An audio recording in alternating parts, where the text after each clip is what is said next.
So hello guys, welcome to our channel happy physical education. इस video में हम 12th class physical education का unit 1 करेंगे, जो कि है management of sporting events.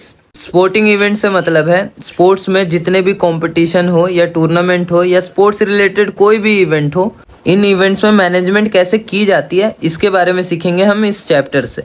Start करने के पहले देखते हैं इस पूरे चैप्टर का ओवरव्यू क्या है। सबसे पहला है function of sporting events. Next हम करेंगे various committees and their responsibilities. इसके बाद हम स्पोर्ट्स इवेंट के फिक्सचर्स के बारे में जानेंगे। फिर है लास्ट हमारा इंट्राम्यूरल एंड एक्स्ट्राम्यूरल्स एंड लास्ट है हमारा कम्युनिटी स्पोर्ट्स, उसके पर्पस एंड बेनिफिट्स। इन सारे टॉपिक्स को हम एक एक करके देखेंगे। सबसे पहले देखते हैं कि मैनेजमेंट होता क्या है। Management is the process of dealing और कंट्रोलिंग थिंग्स और पीपल, जिसका मतलब है ये एक प्रोसेस है चीज़ों को डील करने का या कंट्रोल करने का। इस पूरे प्रोसेस को हम मैनेजमेंट कहते हैं और ये कोई नया कंसेप्ट नहीं है। हम अपने डे टू डे लाइफ में भी बहुत सारी चीज़ों को मैनेज करके चलते हैं, जैसे business management, time management, study management. ये कुछ एग्जांपल्स हो गए। अगर इनमें से किसी को भी पिक कर लिया, जैसे टाइम मैनेजमेंट को पिक कर लिया, तो हम अपनी डे टू डे लाइफ में टाइम मैनेजमेंट कैसे करते हैं, रिक्वायरमेंट के हिसाब से चीज़ों को टाइम अलॉट करते हैं और उस पर्टिकुलर टाइम में उन चीज़ों को करते हैं। जैसे अगर हम स्पोर्ट्स भी कर रहे हैं तो एक पर्टिकुलर टाइम है होता है हमारे ट्रेनिंग का। अगर हम पढ़ाई कर रहे हैं तो एक पर्टिकुलर टाइम है हमारे पढ़ाई करने का। 24 घंटे में हम टाइम को डिवाइड कर लेते हैं कि इन 24 घंटे में हमने क्या क्या चीज़ें करनी है और कितना टाइम के लिए करना है। तो ये एक टाइम मैनेजमेंट का एग्जाम्पल है। और हमें जिस मैनेजमेंट के बारे में इस चैप्टर में पढ़ना है वो है स्पोर्ट्स मैनेजमेंट। मतलब हम इस मैनेजमेंट के प्रिंसिपल को स्पोर्ट्स एंड फिजिकल एजुकेशन के फील्ड में कैसे अप्लाई करते हैं, उसको कहते हैं स्पोर्ट्स मैनेजमेंट। फॉर एग्जाम्पल, मान लो आपके स्कूल में कोई इंटर स्कूल टूर्नामेंट हो रहा है, उस इवेंट के दौरान कैसे चीज़ों को मैनेज किया जा रहा है, ये स्पोर्ट्स इवेंट का पार्ट होगा। इसी स्पोर्ट्स मैनेजमेंट के कुछ फंक्शंस हैं। ये फंक्शंस कौन कौन से हैं? प्लानिंग हो गया, organizing, staffing, directing and last है हमारा कंट्रोलिंग। सबसे पहला फंक्शन है प्लानिंग। प्लानिंग क्या है? जो फ्यूचर में चीज़ें होने वाली हैं वो कैसे होंगी और कब होंगी, इसके बारे में जो हम एक रोड मैप बनाते हैं उसको प्लानिंग कहते हैं। फॉर एग्जाम्पल, इस ट्यूसडे को आप अपनी गर्लफ्रेंड को ले जा रहे हो डेट पे। ये आपने डिसाइड कर लिया कि आप ट्यूसडे को अपनी गर्लफ्रेंड को ले जाओगे डेट पे। अब कहाँ ले जाओगे, किस टाइम पे ले जाओगे, किस चीज़ से जाओगे, क्या खाओगे या फिर क्या पहन के जाओगे, ये सारी चीज़ें जो आप इस एक्शन से होने से पहले डिसाइड कर रहे हो, ये प्लानिंग का पार्ट है। सिमिलरली, हम जब स्पोर्ट्स इवेंट ऑर्गेनाइज करने वाले हैं तो हम उस इवेंट के बारे में एक रोड मैप बनाते हैं जिसको हम प्लानिंग कहते हैं। अब है कि हम प्लानिंग करते क्यों हैं? प्लानिंग इसलिए करते हैं क्योंकि जो स्पोर्ट्स इवेंट हम कराने वाले हैं उनको स्मूथली हम करा पाएँ, उनको इफेक्टिवली जैसा हमने सोचा वैसा करवा पाएँ और उस पूरे इवेंट के दौरान कोई कॉन्फ्लिक्ट ना हो, इसकी वजह से हम प्लानिंग करते हैं। अब फॉर एग्जाम्पल, वही डेट वाले एग्जाम्पल पे आते हैं हम। आप बिना प्लानिंग के अगर डेट पे चले जाते हो तो सबसे पहले तो आपका टाइम वेस्ट होगा यही डिसाइड करने में कि आप जाओगे कहाँ। आप कुछ 4 ऑप्शंस दोगे, आपकी गर्लफ्रेंड कुछ 4 ऑप्शंस देगी, फिर आप डिसाइड करोगे एंड फिर आपको एकदम से एक मैसेज आ जाता है कि आज आपके कोचिंग या इंस्टीट्यूट में एक टेस्ट भी है। इससे ये पता चल रहा है कि प्लानिंग बहुत ज़रूरी है किसी भी इवेंट को, चाहे वो अपनी गर्लफ्रेंड को आप डेट पे ले जा रहे हो या किसी स्पोर्ट्स इवेंट को स्मूथली कंडक्ट कराने में। नेक्स्ट पॉइंट है हमारा कि जो हमने प्लानिंग करी है उससे एक प्लान बनेगा। वो प्लान कैसा होना चाहिए? वो प्लान सबसे पहले स्पेसिफिक होना चाहिए। स्पेसिफिक से मतलब है कि हमारे प्लान में जितनी भी चीज़ें इंक्लूड कर रहे हैं हम, वो सारी बहुत ज़्यादा डिटेल्ड होनी चाहिए, वो जनरलाइज नहीं होंगी। फॉर एग्जांपल, अगर मान लो हमने ओपनिंग सेरेमनी करानी है तो बस ये सोच लेना कि हमने ओपनिंग सेरेमनी करानी है, ये सफिशिएंट नहीं है। कब करानी है, टाइमिंग क्या होगी उस ओपनिंग सेरेमनी में, गेस्ट ऑफ ऑनर कौन होगा उस ओपनिंग सेरेमनी का, ये सारी चीज़ें हम पहले ही प्लान कर लेते हैं। नेक्स्ट है हमारा कि हमारा प्लान लॉजिकल भी होना चाहिए, जो कि काफ़ी ऑब्वियस चीज़ है कि हम जिन चीज़ों को अपने प्लान में इंक्लूड कर रहे हैं वो लॉजिकल होनी चाहिए। ऐसा नहीं है कि जो चीज़ सेंस ही ना बना रही हो उस चीज़ को हम इंक्लूड कर लें अपने प्लान में। नेक्स्ट है हमारा कि हमारा प्लान फ्लेक्सिबल भी होना चाहिए, जिसका मतलब है हमारा प्लान ओपन टू चेंजेस होना चाहिए एज पर रिक्वायरमेंट।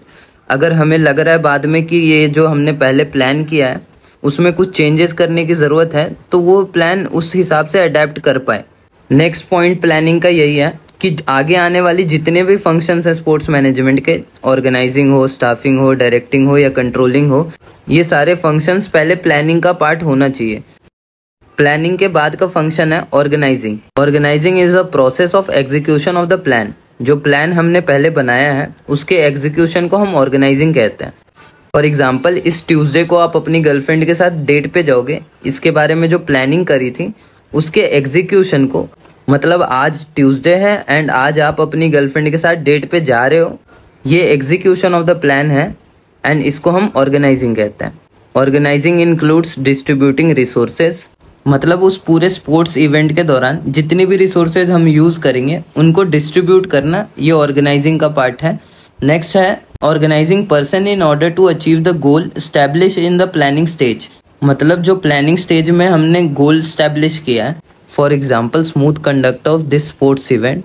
सो इस गोल को अचीव करने के लिए एज पर रिक्वायरमेंट जितने भी काम है उस स्पोर्टिंग इवेंट के दौरान उनको डिस्ट्रीब्यूट करना। ऑर्गेनाइजिंग का लास्ट पॉइंट है कि अपने प्लानिंग स्टेज में जो जो ऑब्जेक्टिव्स हमने डिफाइन करे हैं अपने स्पोर्ट्स इवेंट के लिए, उन ऑब्जेक्टिव्स को अचीव करने के लिए जो काम लगने वाला है या जो रिस्पॉन्सिबिलिटी लगने वाली है उनको डिटरमाइन करना भी ऑर्गेनाइजिंग का पार्ट होता है। नेक्स्ट फंक्शन हमारा staffing. Staffing refers to identifying की staff positions and ensuring that proper talent is serving that specific job duty in order to achieve the aims and objectives of an organization। ये काफ़ी ज़्यादा organisational setup का definition दे रखा है, but जो simple words में staffing का मतलब यही है कि हमारे स्पोर्ट्स इवेंट के दौरान बहुत सारे जॉब्स लगने वाली हैं। जॉब्स का मतलब है बहुत सारा काम होगा और उस काम पे पर्टिकुलरली उस काम के हिसाब से एक सुटेबल इंसान को असाइन करना। फॉर एग्जांपल, स्पोर्ट्स इवेंट के दौरान ओपनिंग सेरेमनी या क्लोजिंग सेरेमनी, ये सारे चीज़ें होती हैं। इन सेरेमनीज में एक एंकर भी होता है। अब उस एंकर के पोजीशन के लिए जो एक सुटेबल इंसान होगा हम उसको वो जॉब असाइन करेंगे, जिसकी एंकरिंग अच्छी होगी, जो अच्छे से बोल पाता है, जो अच्छे से माइक पे कॉन्फिडेंटली बोल पा रहा है, उसको हम ये एंकरिंग का जॉब देंगे। अब सर्टिफिकेट डिस्ट्रीब्यूशंस है, तो सर्टिफिकेट पे डिटेल्स होती हैं, उन डिटेल्स को फिल करने के लिए जिसकी राइटिंग अच्छी होगी उसको हम ये काम असाइन कर देंगे कि आप सर्टिफिकेट्स पे इनिशियल्स फिल करोगे। ऐसे ही सिमिलरली और भी डिफरेंट काम होते हैं, उन काम के हिसाब से जो सबसे ज़्यादा सुटेबल इंसान है उसको वो काम असाइन करना स्टाफिंग का पार्ट होता है। इस प्रोसेस में दो चीज़ें इंक्लूड होती है, एक है रिक्रूटमेंट और दूसरा है सिलेक्शन। बेसिकली ये दोनों सेम ही चीज़ है कि आप किसी काम के लिए सबसे ज़्यादा मोस्ट सुटेबल इंसान को आप सेलेक्ट कर रहे हो उस काम को करने के लिए। अब आपने उस इंसान को सेलेक्ट कर लिया, नेक्स्ट पार्ट है हमारा उसके ओरिएंटेशन का, ट्रेनिंग एंड प्रोफेशनल डेवलपमेंट। मतलब आपने जो इंसान को सेलेक्ट किया है उसको आप बताओगे भी तो आपको करना क्या है, कैसे करना है, ये ट्रेनिंग का पार्ट होगा। फिर है उसके प्रोफेशनल डेवलपमेंट का, मतलब वो प्रेजेंटेबल भी होना चाहिए, उसके बात करने का तरीका, उसके चीज़ों को हैंडल करने का तरीका, ये सारा प्रोफेशनल डेवलपमेंट का पार्ट होगा। नेक्स्ट फंक्शन हमारा डायरेक्टिंग। देखो, इस पूरे इवेंट के दौरान बहुत सारे काम हैं और इन काम को हमने पर्सन से असाइन कर दिए हैं कि इन काम को कौन करेगा, पर सिर्फ इन कामों को किसी को असाइन कर देना ये सफिशिएंट नहीं है, आपको उनको डायरेक्ट भी करना पड़ेगा। डायरेक्ट करने का मतलब है कौन सी चीज़ कब होगी, कौन करेगा, इसको डिसाइड करना और अपने स्टाफ को बताना, ये डायरेक्टिंग होता है। डायरेक्टिंग एक लीडरशिप क्वालिटी होगी जिसमें आप अपने सबऑर्डिनेट्स को सुपरवाइज करोगे, उनको मोटिवेट भी करोगे कि जो हमने गोल्स या एम्स लिए हैं उनको अचीव करना है। Lastly, directing is the function of guiding, inspiring and instructing people to accomplish organizational goals. ये सेम चीज़ ही है कि आपके इवेंट के टाइम पे आप अपने सबऑर्डिनेट्स को गाइड करोगे, उनको इंस्पायर करोगे और उनको इंस्ट्रक्ट करोगे कि कैसे करना है। स्पोर्ट्स मैनेजमेंट का लास्ट फंक्शन है कंट्रोलिंग। कंट्रोलिंग का मतलब है पूरे इवेंट को मॉनिटर करना, कौन सा काम कैसा हुआ है, कैसा हो सकता था, इनको कंपेयर करना, ये सारा कंट्रोलिंग का ही पार्ट होता है। जो इस ऑर्डर में हाई रैंक पे है वो अपने लोअर रैंक वाले सबऑर्डिनेट्स को इंस्ट्रक्शंस देता है एंड मेक श्योर करता है कि वो इंस्ट्रक्शंस फॉलो हो रहे हैं। These are the 5 functions of sports management. Next topic जो हम करेंगे वो है फॉर्मेशन ऑफ कमिटीज़। देखो, स्पोर्ट्स इवेंट को कराने के लिए हमें वेरियस कमिटीज़ बनानी पड़ती हैं। अपने स्पोर्ट्स इवेंट को सिस्टमेटिक वे में और स्मूथली कंडक्ट कराने के लिए हम कमिटीज़ बनाते हैं। इन कमिटीज़ को हम 3 लेवल ऑफ मैनेजमेंट के प्रिंसिपल पे बनाते हैं, जो इंक्लूड करता है टॉप, मिडल एंड लोअर। इस मैनेजमेंट चार्ट के टॉप लेवल पे वो होते हैं जो पॉलिसीज डिफाइन करते हैं, एम्स एंड ऑब्जेक्टिव्स बनाते हैं हमारे इवेंट के लिए। ये कौन हो सकते हैं? ये स्कूल के प्रिंसिपल हो सकते हैं, डायरेक्टर हो सकते हैं या डिप्टी डायरेक्टर हो सकते हैं। अगर इंट्राम्यूरल कंपटीशन चल रहा है आपके स्कूल में तो आपके स्कूल का हेड कौन है? आपके स्कूल का हेड है आपका प्रिंसिपल। तो टॉप लेवल ऑफ मैनेजमेंट पे कौन आएगा? प्रिंसिपल आएगा। वो डिसाइड करेगा कि इस इवेंट का एम क्या होगा, किन ऑब्जेक्टिव्स पे हमें ध्यान देना है इस पूरे इवेंट के दौरान। नेक्स्ट लेवल ऑफ मैनेजमेंट है मिडल। अगर स्पोर्ट्स इवेंट करा रहे हैं हम, तो हमारे मिडिल लेवल ऑफ मैनेजमेंट में कौन होगा? डिपार्टमेंट हेड, मतलब फिजिकल एजुकेशन टीचर होगा हमारा मिडिल लेवल ऑफ मैनेजमेंट। जो टॉप लेवल ऑफ मैनेजमेंट हमारे प्रिंसिपल ने जो पॉलिसीज बनाई हैं उनको एग्जीक्यूट करना, ये मिडिल लेवल ऑफ मैनेजमेंट वाले का काम होता है। मिडिल के बाद है हमारा लोअर लेवल ऑफ मैनेजमेंट। इसमें होते हैं हमारे स्कूल के और teachers, administrator, finance officer, volunteers, student volunteers भी हो सकते हैं या नॉन टीचिंग स्टाफ भी हो सकता है। ये सारे लोअर लेवल ऑफ मैनेजमेंट में आएंगे। इनका काम होगा जो ऑर्डर्स मिल रहे हैं ऊपर से, मिडिल वाले से या टॉप लेवल ऑफ मैनेजमेंट वाले से, उनको इम्प्लीमेंट करना। फॉर एग्जांपल आपके स्कूल में कोई इंट्राम्यूरल कंपटीशन होने वाला है, जैसे स्पोर्ट्स डे होने वाला है, तो आपके स्कूल के हेड जो कि प्रिंसिपल हैं या चेयरपर्सन हैं या डायरेक्टर हैं, जो भी आपके स्कूल के हेड हैं, वो डिसाइड करेंगे कि इस बार हम अपने स्कूल में स्पोर्ट्स डे कराएंगे जिसमें स्कूल के बच्चों का मैक्सिमम पार्टिसिपेशन होना चाहिए। ये मैसेज प्रिंसिपल किसको कन्वे करेगा? मिडिल वाले को। मिडिल में कौन है? Physical education teacher. अब ये जो पॉलिसी प्रिंसिपल के द्वारा डिफाइन की गई है, उस पॉलिसी को एग्जीक्यूट कराने के लिए कौन कौन से एम्स और ऑब्जेक्टिव्स लगने वाले हैं, ये डिफाइन करेगा फिजिकल एजुकेशन टीचर। कि इस स्पोर्ट्स डे में कौन कौन से इवेंट कराने हैं जिससे कि मैक्सिमम पार्टिसिपेशन आ पाए, किस डेट में कराना है, इन चीज़ों को डिफाइन कौन करेगा? इन चीज़ों को डिफाइन करेगा फिजिकल एजुकेशन टीचर। और इनको डिफाइन करने के बाद इन ऑब्जेक्टिव्स को इम्प्लीमेंट कराना, ये भी फिजिकल एजुकेशन टीचर का काम क्या होगा। और इन ऑब्जेक्टिव्स को इम्प्लीमेंट कौन करेगा? लोअर लेवल ऑफ मैनेजमेंट वाले इम्प्लीमेंट करेंगे। ये 3 लेवल ऑफ मैनेजमेंट अपने अपने रिस्पेक्टिव कामों को करके एक स्पोर्ट्स इवेंट को मैनेज कर पाते हैं। अभी थोड़ी देर पहले मैंने बताया था कि हमारे स्पोर्ट्स इवेंट को सक्सेसफुली और स्मूथली कंडक्ट कराने के लिए हमें डिफरेंट कमिटीज़ बनानी पड़ती हैं। ये कमिटीज़ कौन कौन सी होती हैं ये देखते हैं। सबसे पहला है टेक्निकल कमेटी, फिर है फाइनेंस कमेटी, फिर है मार्केटिंग कमेटी, फिर लास्टली लॉजिस्टिक कमेटी।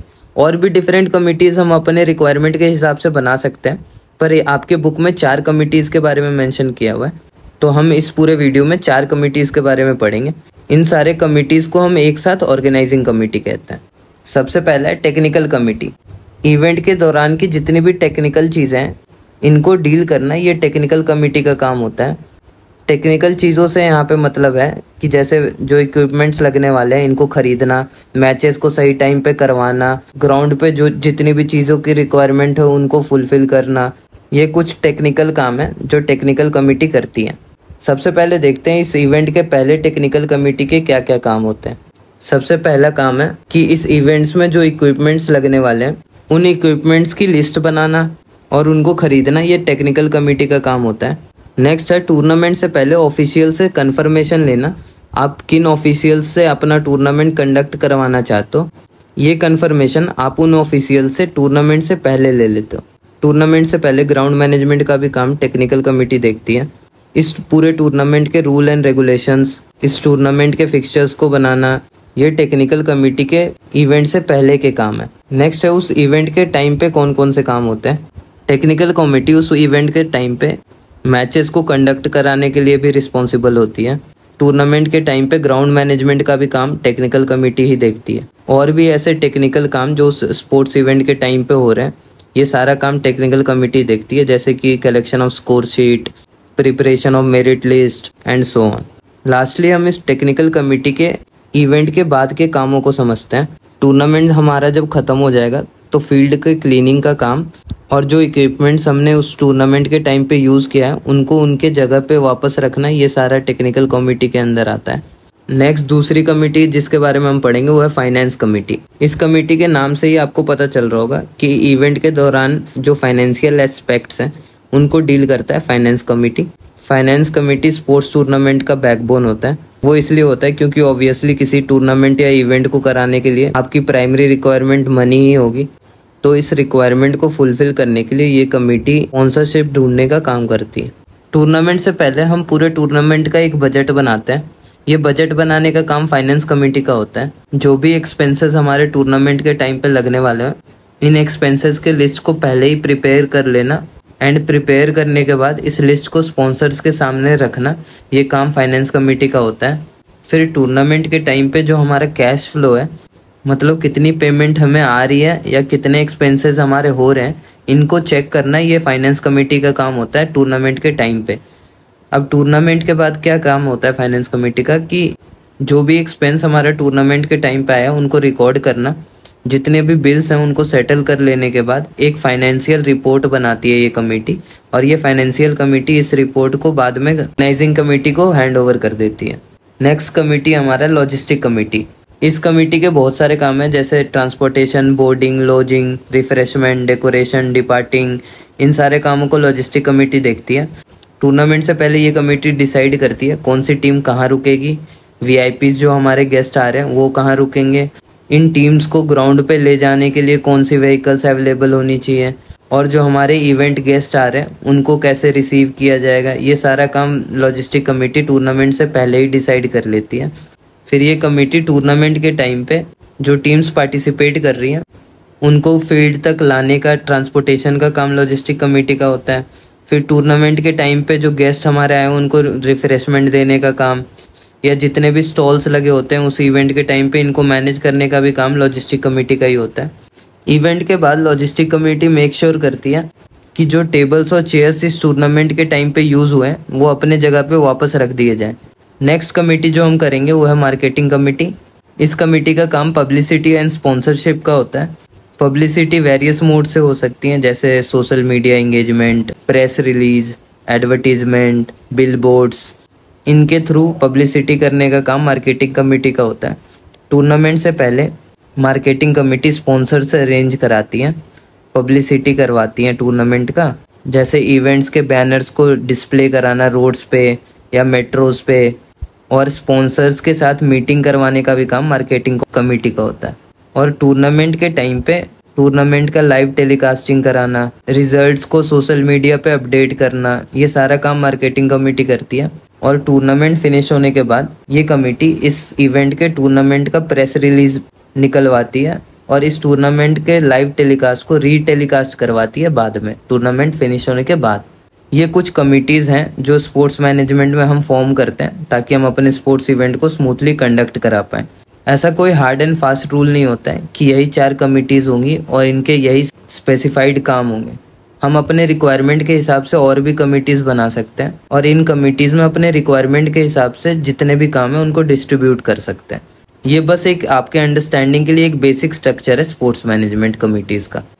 अब हम इस पूरे यूनिट के सबसे इंटरेस्टिंग टॉपिक को करने वाले हैं, जो है टूर्नामेंट।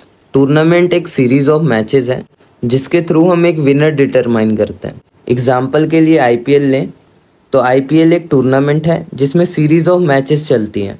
वो मैचेस कैसे, कभी सीएसके वर्सेस आरसीबी हो, किसी दिन दिल्ली वर्सेस राजस्थान है, अगले दिन चेन्नई वर्सेस हैदराबाद होता है। तो ये सीरीज ऑफ मैचेस हैं इस टूर्नामेंट के। टूर्नामेंट हमारा आईपीएल है, ये मैचेस सीरीज में चलती हैं। इन मैचेस के बाद उस पूरे टूर्नामेंट का आईपीएल का विनर निकल के आता है, जो कि आरसीबी फॉर श्योर नहीं होती है। इससे आपको ये समझ आ गया टूर्नामेंट होता क्या है। टूर्नामेंट के 3 टाइप हैं। पहला है नॉकआउट टूर्नामेंट, दूसरा है लीग टूर्नामेंट जिसको हम राउंड रॉबिन टूर्नामेंट भी कहते हैं, और लास्ट है हमारा कम्बिनेशन टूर्नामेंट। कम्बिनेशन टूर्नामेंट हम उसको कहेंगे जो कम्बिनेशन ऑफ नॉकआउट और लीग टूर्नामेंट होगा। सबसे पहले है नॉकआउट टूर्नामेंट। इस टाइप ऑफ टूर्नामेंट में कोई टीम या प्लेयर तब तक खेलती है जब तक वो हार ना जाए, और जो टीम पूरे टूर्नामेंट में हारी ही नहीं वो उस टूर्नामेंट की विनर होगी, और जो टीम जैसे जैसे हारती जा रही है वो टीम उस टाइम पे उस टूर्नामेंट से बाहर हो जाती है हारने के बाद। नॉकआउट टूर्नामेंट्स के कुछ मेरिट्स भी हैं और कुछ डिमेरिट्स भी हैं। मेरिट ये है कि ये टूर्नामेंट्स काफ़ी टाइम एफिशिएंट भी होते हैं एंड कॉस्ट एफिशिएंट भी होते हैं। दूसरे और भी टाइप ऑफ टूर्नामेंट के कंपैरिजन में नॉकआउट टूर्नामेंट में नंबर ऑफ मैचेस कम होते हैं, जिसके वजह से ये टाइम एफिशिएंट भी होते हैं, और कॉस्ट एफिशिएंट इसलिए क्योंकि टाइम अगर टूर्नामेंट में कम लग रहा है तो उसमें कॉस्ट भी कम ही आएगा। अगर 5 दिन का टूर्नामेंट है तो उसमें कॉस्ट कम आएगा जहाँ पे 10 दिन का कोई टूर्नामेंट हो। तो इस टूर्नामेंट टाइप की दूसरी मेरिट है ऐसा टूर्नामेंट जहाँ पे आप हारने पे टूर्नामेंट से बाहर हो जाते हो। ऐसे टूर्नामेंट्स में टीम अपना बेस्ट परफॉर्मेंस देने की कोशिश करती है क्योंकि उनको दूसरा मौका नहीं मिलेगा। ये तो हो गए मेरिट्स। अब हम नॉकआउट टूर्नामेंट के डिमेरिट्स को समझते हैं। नॉकआउट टूर्नामेंट को समझो, जहाँ पे एक टीम हारते ही टूर्नामेंट से बाहर हो जाती है, वहाँ पे चांसेस ये भी होते हैं कि टूर्नामेंट के स्टार्टिंग स्टेज में ही दो सबसे अच्छी टीम आपस में मैचेस खेल रही हो। मतलब ये दोनों टीमें जो मैचेस स्टार्टिंग के राउंड 1 में ही या टूर्नामेंट के स्टार्टिंग राउंड में ही मैचेस खेल रही हैं, ये हो सकता है ये दोनों टीम फाइनलिस्ट हो सकती थी, पर क्योंकि इनके matches starting of the tournament में ही हो रहे हैं तो ऑब्वियसली कोई एक टीम तो हारेगी, और जो टीम हारेगी उसको टूर्नामेंट से बाहर जाना पड़ेगा। मतलब स्टार्टिंग ऑफ द टूर्नामेंट में एक अच्छी टीम एलिमिनेट हो सकती है ऐसे टूर्नामेंट्स में। एंड दूसरी चीज़ है कि इसमें रियल विनर भी निकल के नहीं आता है। जहाँ पे मैंने बताया ये दोनों टीमें पोटेंशियली फाइनलिस्ट थी, तो एक टीम तो बाहर हो गई, तो ऑब्वियसली आगे टूर्नामेंट में जो भी टीम दूसरी टीम जो फाइनल में जाएगी वो पोटेंशियली इस टीम से जो एलिमिनेट होगी या उससे कमज़ोर होगी या उससे ख़राब होगी, फिर भी वो फाइनल खेल रही है, और वहीं पे जो पोटेंशियली फाइनलिस्ट टीम है वो बाहर हो गई है। यह है नॉकआउट टूर्नामेंट। अब नेक्स्ट हम देखते हैं league tournament. League tournament knockout tournament से अलग है। लीग टूर्नामेंट में हर टीम सारी टीमों से मैचेस खेलती हैं। अगर कोई टीम हार भी जाए स्टार्टिंग ऑफ द राउंड्स में तो वो टीम टूर्नामेंट से बाहर नहीं होती है, उसके पास आगे और भी चांसेस होते हैं आगे क्वालिफाई करने के लिए। ऐसे टूर्नामेंट्स में रियल विनर निकल के आता है और सारी टीमों पे इक्वल चांस होता है अपने पोटेंशियल को शो करने का। अब ऐसे टूर्नामेंट में जहाँ पे सारी टीमें सारी टीमों से मैचेस खेल रही हैं, ऐसे टूर्नामेंट में नंबर ऑफ मैचेस भी ज़्यादा होंगे। अब जब नंबर ऑफ मैचेस ज़्यादा हैं तो ऐसे टूर्नामेंट नॉकआउट टूर्नामेंट के मुकाबले cost efficient and time efficient कम होती हैं। मतलब इनमें ज़्यादा खर्च आता है और टाइम भी ज़्यादा लगता है। नेक्स्ट टूर्नामेंट का टाइप है कॉम्बिनेशन टूर्नामेंट। कोई ऐसा टूर्नामेंट जो नॉकआउट और लीग दोनों फॉर्मेट ऑफ टूर्नामेंट का कॉम्बिनेशन हो, उसको हम कॉम्बिनेशन टूर्नामेंट कहते हैं। फॉर एग्जांपल IPL भी एक कॉम्बिनेशन टूर्नामेंट है, जहां starting of the tournament league format होता है, डबल लीग होता है वो, जहां पे एक टीम हर एक टीम से 2 मैचेस खेलती हैं, और इस ग्रुप स्टेज के बाद नॉकआउट टाइप ऑफ टूर्नामेंट हो जाता है, जहां पे हारने वाली टीम बाहर हो जाती है। ये league knockout combination type of tournament का एग्जाम्पल है। ऐसे और भी कॉम्बिनेशन टूर्नामेंट्स हो सकते हैं, जैसे knockout league tournament, for example inter university tournament, जहां पे starting round of the tournament knockout basis पे होता है और फिर आगे चल के later round of the tournament league format पे हो जाता है। जिसका मतलब है टूर्नामेंट के टॉप 4 टीमें, इनके बीच में लीग मैचेस होती हैं और टूर्नामेंट का विनर इस लीग मैचेस के पॉइंट टेबल के अनुसार दिया जाता है। ये कुछ एग्जाम्पल्स थे कॉम्बिनेशन टूर्नामेंट के। अब कॉम्बिनेशन टूर्नामेंट कराए क्यों जाते हैं, तो सबसे पहला पॉइंट है जब नंबर ऑफ पार्टिसिपेंट्स ज़्यादा होते हैं तो कॉम्बिनेशन टूर्नामेंट कराया जाता है। For example inter university, again inter university में नंबर ऑफ पार्टिसिपेंट्स ज़्यादा होते हैं तो उनके बीच में स्टार्टिंग में नॉकआउट बेसिस पे कराया जाता है, ताकि हमारा टाइम एंड कॉस्ट दोनों कम आए, और उसके बाद जब हमारे पास टॉप 4 टीम्स हों तो उनके बीच में लीग टूर्नामेंट करा के एक रियल विनर भी फाइंड आउट कर पाएं। नेक्स्ट सेकंड पॉइंट और थर्ड पॉइंट ये है कि अगर पार्टिसिपेंट डिफरेंट एरियाज में हो या वेन्यूज डिफरेंट जोन्स में हो तो इन केसेस में कॉम्बिनेशन टूर्नामेंट का यूज़ किया जाता है। कॉम्बिनेशन टूर्नामेंट के यूज़ करने से हम नॉकआउट टूर्नामेंट और लीग टूर्नामेंट, इन दोनों में जो डिमेरिट्स हैं उनको हटाकर इनके मेरिट के बेसिस पे हम एक कॉम्बिनेशन टूर्नामेंट करवा सकते हैं। देखो, अभी तक हमने टूर्नामेंट प्लान कर लिया, मैनेजमेंट के बारे में सीख लिया थोड़ा कि कौन कौन सी कमिटीज़ बनानी है, कैसे उनको काम अलॉट करना है, कैसे उनको सुपरवाइज करना है। अब टाइप ऑफ टूर्नामेंट सीख लिया हमने कि टूर्नामेंट के टाइप्स कौन कौन से होंगे। हमने अपना जो इवेंट कराना है उसमें एक किसी टाइप को चूज़ कर लिया, मान लो नॉकआउट टाइप ऑफ टूर्नामेंट कराना है हमने। अब है इस टूर्नामेंट में जो सीरीज ऑफ मैचेस चलेंगी उस सीरीज को डिटरमाइन करना, वो हम करते हैं with the help of fixtures. Fixtures हम उस प्रोग्राम को कहते हैं जिसमें ये लिस्टेड होता है कि कौन सी टीम किस टीम को खेलेगी, कहाँ खेलेगी, मतलब वेन्यू क्या होगा, एंड लास्टली कब खेलेगी, which will include date and time. ये सारी इन्फॉर्मेशन जिस प्रोग्राम में लिस्टेड होती हैं उसको हम फिक्सचर कहते हैं। अब हमारे टूर्नामेंट के टाइप्स अलग अलग हैं तो इनके फिक्सचर्स भी हम अलग अलग बनाएंगे। अगर नॉकआउट टूर्नामेंट करा रहे हैं हम तो नॉकआउट टूर्नामेंट का फिक्सचर अलग बनेगा, और अगर लीग टूर्नामेंट करा रहे हैं तो इसका फिक्सचर अलग बनेगा। सबसे पहले सीखते हैं नॉकआउट टूर्नामेंट के फिक्सचर्स को कैसे बनाते हैं। इसको सीखने के पहले 2 कंसेप्ट को समझते हैं। पहला है सीडिंग और दूसरा है बाई। सबसे पहले सीडिंग को समझो। सीडिंग उस प्रोसेस को कहा जाता है जब हम टीम्स को अरेंज करते हैं उनके पिछले पोजीशन या उनके पिछले रैंकिंग के हिसाब से फिक्सचर में।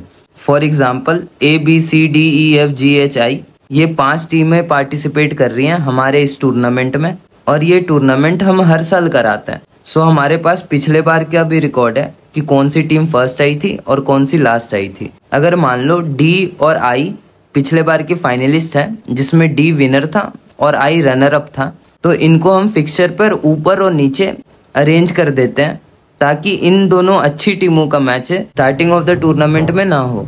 अब नेक्स्ट कंसेप्ट हमारा बाई।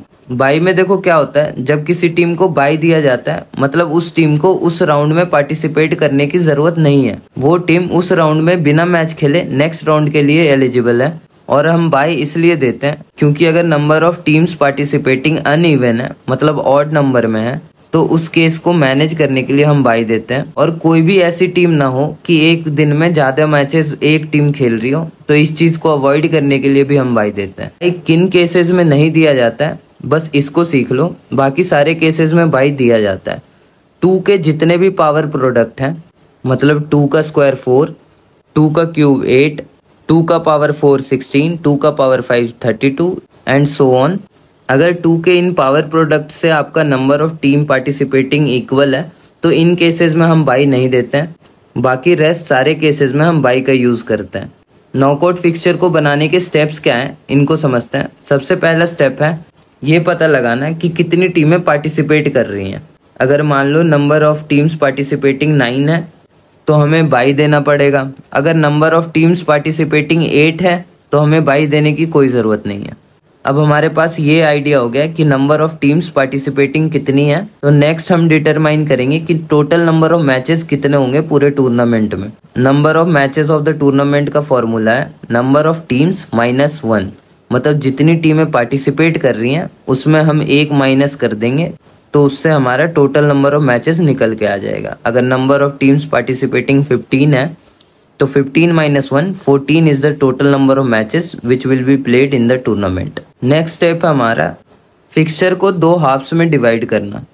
पहला होगा अपर हाफ, दूसरा होगा लोअर हाफ। अगर number of teams participating even है तो उस टोटल नंबर ऑफ टीम को बाई 2 डिवाइड कर देंगे, तो number of teams in upper half और number of teams in lower half आ जाएगा हमारे पास और दोनों इक्वल होगा। और अगर number of teams participating uneven है मतलब ऑड नंबर है, फॉर एग्जांपल अगर 15 टीम्स आर पार्टिसिपेटिंग तो number of teams in upper half will be total number of teams plus 1 divided by 2, मतलब 15 plus 1 16 and 16 divided by 2 is equal to 8। 8 टीमें हमारी upper half में होंगी और number of teams in lower half will be 15 minus 1 by 2, मतलब 14 by 2 is equal to 7। 7 teams हमारी lower half में होंगी। नेक्स्ट स्टेप है हमारा इन टीमों को बाई देना। सबसे पहले निकालेंगे total number of byes. Total number of byes निकालने का फॉर्मूला है हमारी टोटल नंबर ऑफ टीम से नेक्स्ट बड़ा 2 का पावर प्रोडक्ट में टोटल नंबर ऑफ टीम्स को माइनस करना है। फॉर एग्जाम्पल अगर 15 टीमें पार्टिसिपेट कर रही हैं तो 15 से बड़ा 2 का पावर प्रोडक्ट नेक्स्ट कौन सा होगा। पावर प्रोडक्ट हैं कौन कौन से, 2 4 8 16 32 64 128। तो 15 से नेक्स्ट सबसे बड़ा पावर प्रोडक्ट कौन सा है, 16 है। तो 16 में 15 को माइनस करेंगे तो आएगा 1। तो इस केस में हम एक ही बाई देंगे। दोबारा किसी और एग्जांपल से समझ लो इसको। अगर मान लो total number of teams participating 27 है तो 27 से नेक्स्ट बड़ा पावर प्रोडक्ट कौन सा है, तो 32 है, क्योंकि 16 तो 27 से छोटा है। तो टोटल नंबर ऑफ बाईज इस केस में निकालने के लिए हम 32 में 27 को माइनस करेंगे, जिससे कि टोटल नंबर ऑफ बाईज हमारे पास टोटल कितने होंगे 5। और अगर ये नंबर ऑफ बाईज इवन है तो हम इन बाईज को अपर हाफ और लोअर हाफ में इक्वली डिस्ट्रीब्यूट कर सकते हैं। पर अगर मान लो टोटल नंबर ऑफ बाईज आपका ऑड आ रहा है, फॉर एग्जाम्पल 5 बाईज है आपके पास, तो इनको डिस्ट्रीब्यूट करने के लिए फॉर्मूला है अपर हाफ के लिए हमारे पास टोटल जितने बाईज हैं उसमें 1 माइनस करेंगे और उसको 2 से डिवाइड करेंगे। मतलब अगर हमारे पास 5 बाईज हैं तो 5 में 1 माइनस करेंगे 4 एंड 4 को 2 से डिवाइड करेंगे तो टोटल आता है हमारे पास 2। तो number of byes in upper half will be 2। And similarly lower half के लिए जो टोटल नंबर ऑफ बाईज है हमारे पास 5, उसमें प्लस 1 करेंगे विच इज इक्वल टू 6 और उसको 2 से डिवाइड करेंगे विच गिव्स 3। तो total number of byes in lower half will be 3। ये हमने निकाल लिया कि टोटल कितने बाइज होंगे पूरे फिक्सचर में, और इन बाइज को अपर हाफ और लोअर हाफ की टीमों में भी डिवाइड कर दिया। पर इन बाइज को फिक्सचर पे देंगे कैसे? बाई की अलॉटमेंट हम हमेशा लोअर हाफ से स्टार्ट करते हैं। सबसे पहले लोअर हाफ की सबसे लास्ट टीम को सबसे पहला बाई देते हैं, इसके बाद अपर हाफ की सबसे फर्स्ट टीम को, फिर again back to lower half की जो सबसे फर्स्ट टीम है उसको थर्ड बाई, फिर again back to upper half की जो सबसे लास्ट टीम है उसको फोर्थ बाई, फिर पांचवा बाई हम देते हैं लोअर हाफ की सबसे सेकेंड लास्ट टीम को। इस मैनर में हम बाइज को डिस्ट्रीब्यूट करते हैं पूरे फिक्सचर में। अगर आपके पास ज़्यादा बाइज हैं तो सिमिलर फैशन में हम बाइज को डिस्ट्रीब्यूट करेंगे। मैं एग्जाम्पल के लिए आपको 2 फिक्सचर्स बनाकर दिखाता हूँ। एक एग्जाम्पल में हम odd number of teams participating लेंगे और दूसरे में इवन। सबसे पहले even number of teams participating कर लेते हैं। For example, number of teams participating is 6, then the total number of matches will be 6 minus 1, 5. Then we will divide this fixture into 2 halves, upper half and lower half. क्योंकि हमारी teams participating even है तो equally distribute करेंगे हम टीमों को अपर half में भी और लोअर हाफ में भी। तो 3 teams in upper half and 3 teams in lower half. Next हम टोटल नंबर ऑफ बाइज निकालेंगे। टोटल नंबर ऑफ बाइज निकालने का फॉर्मूला मैंने बताया था। नेक्स्ट सबसे बड़ी पावर प्रोडक्ट से टोटल नंबर ऑफ टीम्स को माइनस करना। सो इस केस में हम 8 में 6 माइनस करेंगे तो टोटल नंबर ऑफ बाइज हमारे कितना आ गए? 2। क्योंकि total number of byes even है तो इसको हम इक्वली डिस्ट्रीब्यूट कर देंगे अपर हाफ में और लोअर हाफ में। सबसे पहले हम लोअर हाफ वाले के सबसे लास्ट पोजीशन टीम को देंगे पहला बाई, और दूसरा बाई हम अपर हाफ के सबसे फर्स्ट पोजीशन वाली टीम को देंगे। जैसा मैंने बताया था, जिस टीम को बाई दिया जाता है वो टीम उस राउंड में पार्टिसिपेट नहीं करती है। तो इस फर्स्ट राउंड में जो पहला मैचेस होगा ये इनके बीच होगा और इनके बीच में होगा। ये हमारे राउंड 1 के मैचेस हैं जिसमें 2 टीमों को बाई मिला हुआ है और ये चारों टीमें मैचेस खेलेंगी। अब नेक्स्ट राउंड 2 में इन दोनों टीमों के बीच में जो सी भी टीम जीतेगी वो मैच खेलेगी उस टीम से जिसको बाई मिला हुआ है। इनके बीच में राउंड 2 में मैच होगा। सिमिलरली लोअर हाफ में भी ऐसा ही होगा। फिर इन मैचेस के विनर फाइनल खेलेंगे इस टूर्नामेंट का, जो कि राउंड 3 होगा। तो टोटल कितने राउंड हो गए इस पूरे टूर्नामेंट में? 3 राउंड। नंबर ऑफ मैचेस कितने हो गए? काउंट कर लो, 1 2 3 4 एंड 5। तो ये एग्जांपल हो गया कैसे फिक्सचर बनाते हैं नॉकआउट टूर्नामेंट का जब number of teams participating even होती है। नेक्स्ट एग्जांपल करते हैं जब number of teams participating odd हो। अगर फॉर एग्जांपल अगर हमारे टूर्नामेंट में 5 टीमें पार्टिसिपेट कर रही हैं तो सबसे पहले total number of teams 5, total number of matches 5 - 1 4। Number of teams in upper half will be 5 + 1 divided by 2, which is equal to 3, and total number of teams in lower half will be 5 - 1 divided by 2, which is equal to 2. अब हम calculate करेंगे total number of buys. 5 से बड़ा again हमारा 2 का सबसे बड़ा power product है 8। सो हम 8 में माइनस करेंगे total number of teams, 8 - 5, which will give total number of byes is equal to 3। क्योंकि अब ये total number of byes odd है तो इनको हम डिवाइड करेंगे अपर हाफ में भी और लोअर हाफ में। अपर हाफ में टोटल नंबर ऑफ बाइज हो जाएंगे 3 - 1/2, which is equal to 1 bye in upper half, and number of byes in lower half will be 3 + 1 divided by 2, which is equal to 2 byes in lower half. मतलब upper half में 1 by and lower half में 2 byes. इन buys को हम उसी fashion में arrange करेंगे। सबसे पहले लोअर हाफ के सबसे नीचे वाली टीम को पहला बाई देंगे, फिर अपर हाफ के सबसे ऊपर वाली टीम को दूसरा बाई, फिर अपने लोअर हाफ में सबसे ऊपर वाली टीम को लास्ट बाई देंगे। अब जिन टीमों पे बाइज नहीं है उनका मैच कराएंगे हम राउंड 1 में। नेक्स्ट राउंड में हम ये मैचेस कराएंगे। फिर फाइनल राउंड में हमारा फाइनल मैच होगा जो इनके बीच में होगा। इसमें भी हमारे टोटल कितने राउंड्स हैं? टोटल 3 राउंड्स हैं इस टूर्नामेंट के फिक्सचर में भी। अब इस फिक्सचर में हम ये भी मेंशन करते हैं कि ये मैचेस कब होंगे, मतलब date and time of the matches and the venue of the matches, तब जाकर हमारा फिक्सचर कंप्लीट होता है। इसके साथ हमने कंप्लीट कर लिया कि नॉकआउट टूर्नामेंट के फिक्सचर्स को कैसे बनाते हैं। अब आगे हम लीग टूर्नामेंट के फिक्सचर्स को बनाना सीखेंगे। वैसे नॉकआउट टूर्नामेंट के कंपैरिजन में लीग टूर्नामेंट के फिक्सचर्स को बनाना बहुत ईजी है। पहला स्टेप है total number of matches calculate करना, जिसका फॉर्मूला होता है n × n - 1 divided by 2, where n is the total number of teams participating. अगर टूर्नामेंट में 5 टीमें पार्टिसिपेट कर रही हैं तो 5 into 5 - 1 which is equal to 4, तो 5 into 4 divided by 2 which gives 10। तो इस टूर्नामेंट में टोटल 10 मैचेस होंगे। सेकेंड स्टेप है हमारा कि इन मैचेस को हम अरेंज कैसे करेंगे।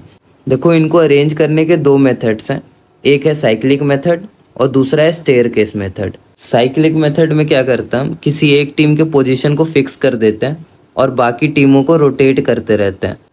अब फॉर एग्जांपल इस केसेस में भी दो केसेस होंगे, एक तो नंबर ऑफ टीम्स अगर पार्टिसिपेट कर रही है वो इवन है, तो ये इजी है। इस केस में किसी भी एक टीम के पोजीशन को फिक्स कर दो और बाकी सारे टीमों को राउंड वाइज रोटेट करते रहो, तो आपका फिक्सचर बन जाएगा।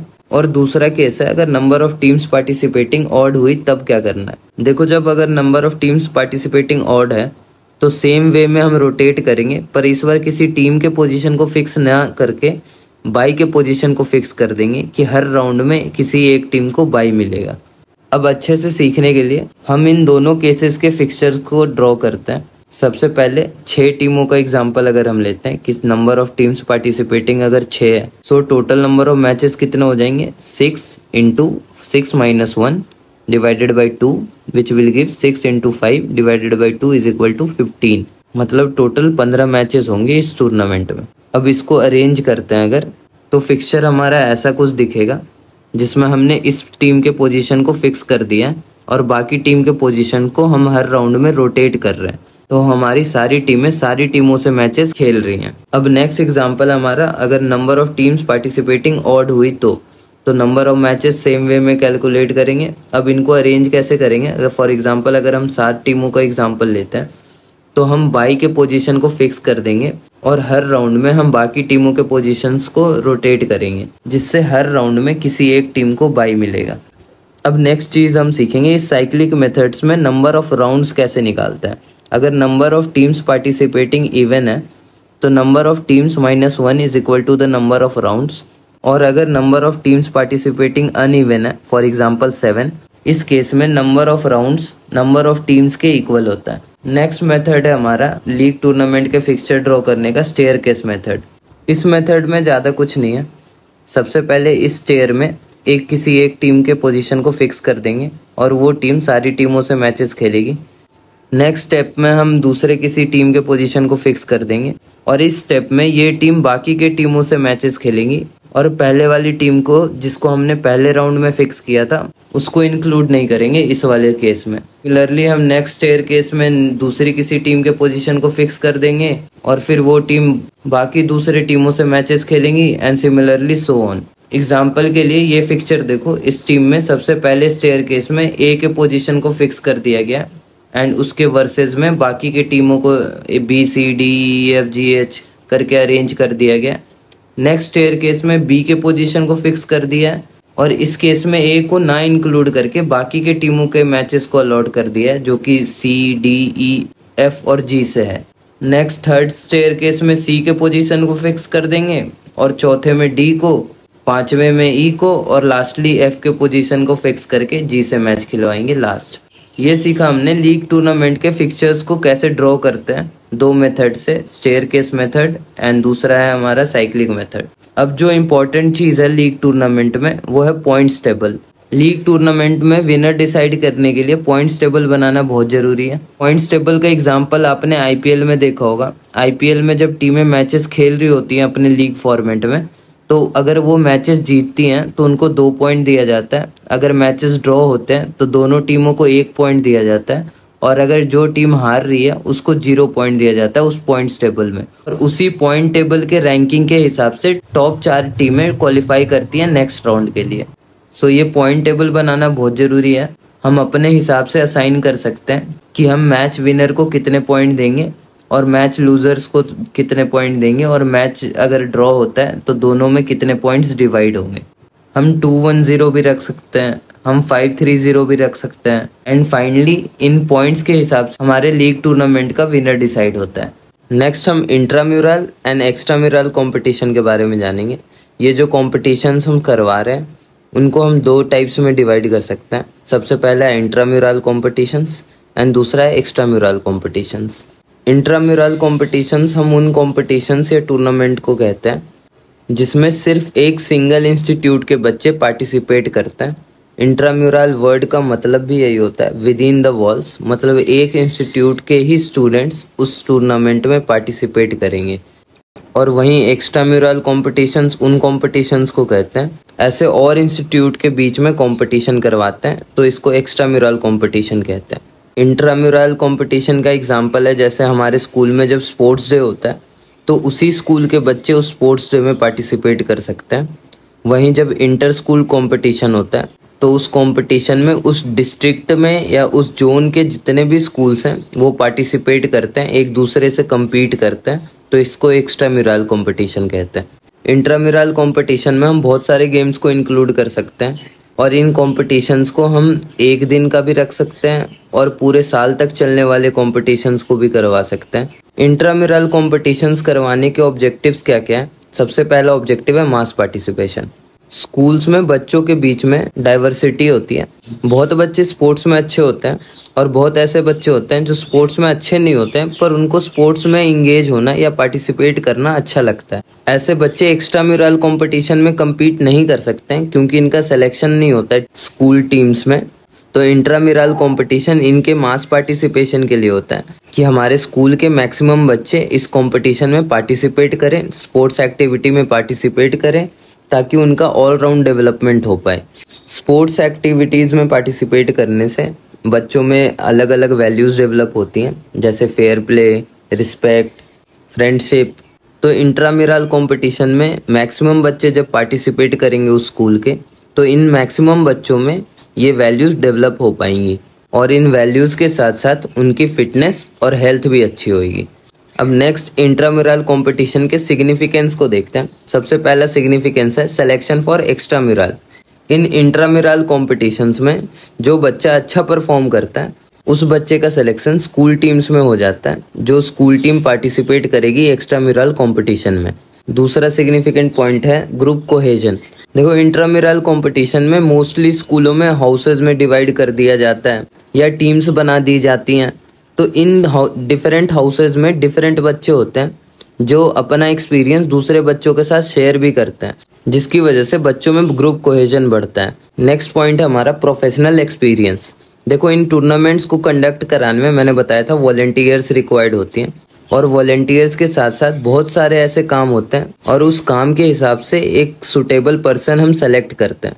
अब फॉर एग्जांपल हमारे स्कूल में स्पोर्ट्स डे हो रहा है, उस स्पोर्ट्स डे में एंकरिंग के लिए भी हम स्टूडेंट सेलेक्ट करेंगे जो एंकरिंग की जॉब करेगा। इन इंट्राम्यूरल कॉम्पिटिशन्स में सीनियर बच्चों को ऑफिशिएटिंग करने का भी मौका मिलता है जिससे वो ऑफिशिएटिंग ऑफ द गेम भी सीखते हैं। ऐसे बहुत सारे प्रोफेशनल एक्सपीरियंसेस के एग्जाम्पल हैं जो स्पोर्ट्स इवेंट को ऑर्गेनाइज करने में बच्चों को दिया जाता है। फिर मैंने बताया था इंट्राम्यूरल कंपटीशन में पार्टिसिपेट करने की वजह से बच्चों की हेल्थ इंप्रूव होती है। हमारा नेक्स्ट पॉइंट है रिक्रिएशन। देखो हम पूरे साल वेट करते हैं कि कब हमारे स्कूल में स्पोर्ट्स डे होगा।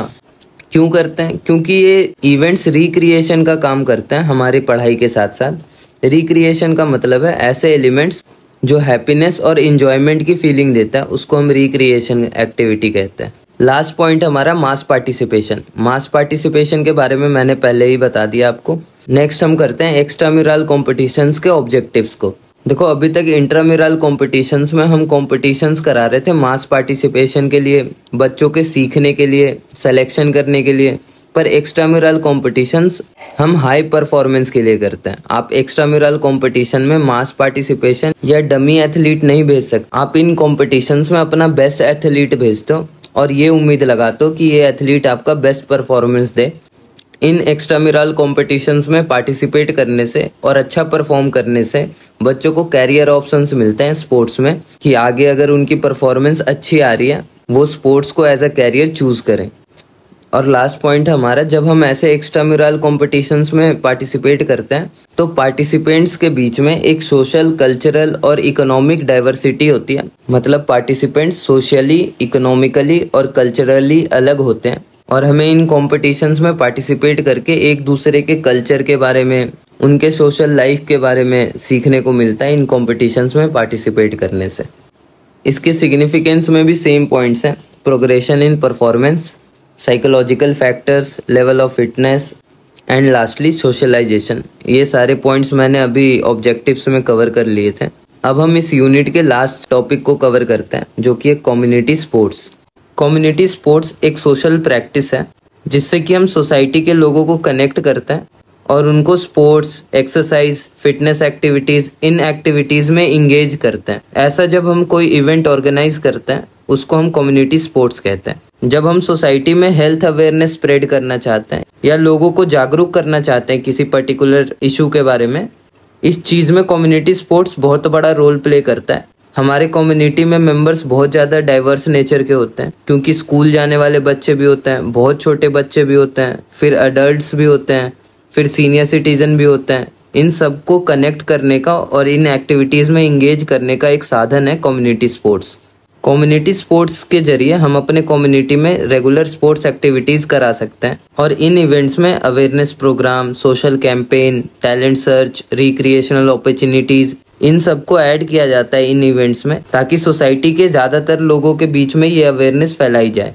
कम्युनिटी स्पोर्ट्स इवेंट ज़्यादातर कॉम्पिटिटिव नेचर के नहीं होते हैं। जो मेन ऑब्जेक्टिव कम्युनिटी स्पोर्ट्स का होता है वो मास पार्टिसिपेशन का होता है और social campaigning and general awareness के लिए होता है। बहुत कम ही ऐसे इवेंट्स होते हैं जिसमें परफॉर्मेंस मैटर करती है। मेनली इसमें मास पार्टिसिपेशन पे ध्यान दिया जाता है। कम्युनिटी स्पोर्ट्स के अब कुछ बेनिफिट्स को देखते हैं। सबसे पहला बेनिफिट है हेल्थ। जब हम अपने कम्युनिटी में ऐसे इवेंट्स जो कि फिजिकल एक्टिविटीज एंड स्पोर्ट्स से रिलेटेड हैं, इनको फ्रिक्वेंटली कराएंगे तो इन इवेंट्स में जो पार्टिसिपेट कर रहे हैं सोसाइटी के इंडिविजुअल्स, उनकी हेल्थ अच्छी होगी।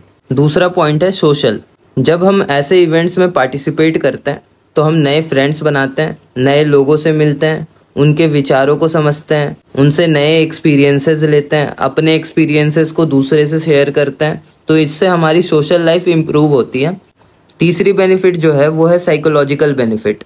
जब हम ऐसे ग्रुप इवेंट्स में पार्टिसिपेट करते हैं तो हमारा सेल्फ कॉन्फिडेंस और सेल्फ स्टीम बढ़ता है, जिससे हमारी साइकोलॉजिकल इमेज जो है खुद के बारे में वो इम्प्रूव होती है। और फिजिकल एक्टिविटी में जब हम रेगुलरली पार्टिसिपेट कर रहे हैं तो इससे हमारी पर्सनल डेवलपमेंट जो हो रही है, चाहे वो फिजिकल हो, मेंटल हो या इमोशनल हो, ये सारे एक्सपेक्ट्स को जब हम कवर करते हैं तो हमारा ओवरऑल डेवलपमेंट हो पाता है। आपके एनसीईआरटी बुक में जो लास्ट बेनिफिट लिखा है वो है इकोनॉमिक बेनिफिट। जब हम रेगुलरली कम्युनिटी स्पोर्ट्स या किसी स्पोर्ट्स एक्टिविटी या फिजिकल एक्टिविटी में इंगेज होते हैं तो हमारा ओवरऑल हेल्थ जो है वो इम्प्रूव होता है। और जब ओवरऑल हेल्थ आपका इम्प्रूव होगा तो आपकी मेडिकल एक्सपेंसेस जो हैं वो कट डाउन होंगी और नेशन को एक ज़्यादा productive and healthy human resource मिलेगा, जिससे उस नेशन की जो इकोनॉमिक ग्रोथ है वो इम्प्रूव होगा। ये कुछ 6 कम्युनिटी स्पोर्ट्स के एग्जाम्पल्स हैं, इनको एक एक करके समझते हैं। सबसे पहला है स्पोर्ट्स डे। ये कॉमनली हमारे स्कूल में हर साल कराया जाता है। मोस्टली सारे स्कूल के कैलेंडर्स में, एनुअल कैलेंडर में स्पोर्ट्स डे ऐड किया जाता है। स्पोर्ट्स डे का जो मेन ऑब्जेक्टिव है वो मास पार्टिसिपेशन का होता है कि ज़्यादा से ज़्यादा बच्चे पार्टिसिपेट करें इन फिजिकल एक्टिविटीज़ में, जिससे कि बच्चों का overall health and personality improve हो। हम नेशनल स्पोर्ट्स डे 29 अगस्त को मनाते हैं, जो कि बर्थ एनिवर्सरी है Indian hockey legend major Dhyanchand sir का। नेक्स्ट एग्जाम्पल है हेल्थ रन। हेल्थ रन का जो मेन पर्पस होता है वो सोसाइटी के हेल्थ स्टैंडर्ड्स को इम्प्रूव करने का होता है और लोगों के बीच में अवेयरनेस फैलाई जाती है फिजिकल एक्टिविटीज़ के इम्पोर्टेंस का। कभी कभी ये हेल्थ रन चैरिटी के लिए भी कराए जाते हैं और इन हेल्थ रन में मेन पर्पस जीतना नहीं है, बल्कि मैक्सिमम लोग पार्टिसिपेट करें इन इवेंट्स में, ये मेन पर्पस होता है इन हेल्थ रन्स का। नेक्स्ट एग्जाम्पल है रन फॉर फन। इस इवेंट से भी लोगों के बीच में मैसेज स्प्रेड किया जाता है to stay fit and to stay healthy. इन इवेंट्स को भी हम कभी कभार फंड रेज करने के लिए कराते हैं। नेक्स्ट एग्जाम्पल है run for specific cause. In events को किसी सोशल कॉज के बारे में लोगों के बीच में जागरूकता फैलाने के लिए कंडक्ट कराए जाते हैं। इन सोशल कॉजेज के एग्जाम्पल्स हैं कुछ, जैसे एड्स, जेंडर इक्वालिटी, कैंसर। इन सोशल कॉज के बारे में ज़्यादातर लोग जाने और अवेयर हों, इसलिए ये इवेंट्स कराए जाते हैं। सेकेंड लास्ट है रन फॉर यूनिटी। ये इवेंट्स हम कम्युनिटी एंड सोसाइटी में ब्रदरहुड एंड इंटीग्रिटी के फीलिंग को स्टैब्लिश कराने के लिए करवाते हैं, जिससे कि कम्युनिटी के लोगों के बीच में बॉन्डिंग और टुगेदरनेस की एक फीलिंग आए। एंड लास्ट एग्जाम्पल हमारा गेम्स एंड स्पोर्ट्स। हम अपने कम्युनिटी में डिफरेंट गेम्स एंड स्पोर्ट्स करा सकते हैं, जिससे कि लोगों का होलसम डेवलपमेंट हो पाए, मैक्सिमम लोग हमारे फिट हो पाए। इन इवेंट्स में हम कई गेम्स एंड स्पोर्ट्स करा सकते हैं, जैसे इंडिजिनस गेम्स करा सकते हैं, कबड्डी हो गया, खो खो हो गया, ऐसे और भी एग्जाम्पल्स हैं। इसके साथ हमने 12th class physical education unit 1 management of sporting event complete कर लिया है। आई होप आपको इस यूनिट में कोई भी डाउट नहीं रह जाएगा। और आपको अगर इस यूनिट के नोट्स चाहिए तो हमारे टेलीग्राम चैनल का लिंक मैंने डिस्क्रिप्शन में डाल रखा है। आप उस लिंक से हमारे टेलीग्राम चैनल को ज्वाइन करके यूनिट वाइज नोट्स भी डाउनलोड कर सकते हैं। नेक्स्ट वीडियो में हम यूनिट 2 करेंगे। तब तक के लिए कीप योर लर्निंग हैप्पी। जय हिंद।